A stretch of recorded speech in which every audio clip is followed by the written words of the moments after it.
এই তিরপলের ঘর আমরা থাকি এই অবস্থায়। আপনারা একটু দেখুন, আমার গ্রাম পঞ্চায়েত কাছে যাই, আমি এই অবস্থায় থাকি। রাজ্য দিচ্ছে না, এই কদিন আগে ঘর কটা দিচ্ছিল অনেকজনকে, লোক বেছে বেছে বিল্ডিং দেখে দেখে দিচ্ছে। আমাদের লিস্টে নাম আছে, আমরা কেউ পাইনি। এই ঘরের মধ্যে বসবাস করি, তিরপলের বাড়ি। আমফান ঝড় গেছিল, এই প্রযুক্তি থাকবার ভাষা নেই। ওটা উঠলে আমাদের ছাদ নিয়ে ছোট ছোট বাচ্চা নিয়ে বলা যাচ্ছে না, কিন্তু এই ঝড় বৃষ্টি হলে কোথায় যাবো, মাথার উপরে ছাদ নেই।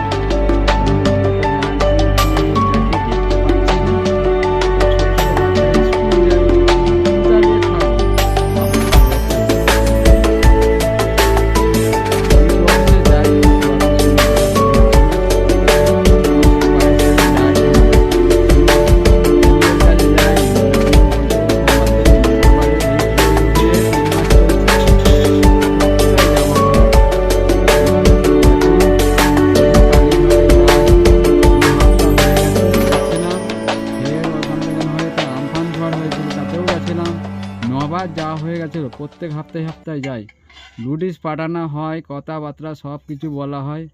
আমি কালীঘাট নবান্নায় সব যাওয়া হয়ে গেছিলো, মুখ্যমন্ত্রী ব্যানার্জির সাথে কথা হয়েছিল।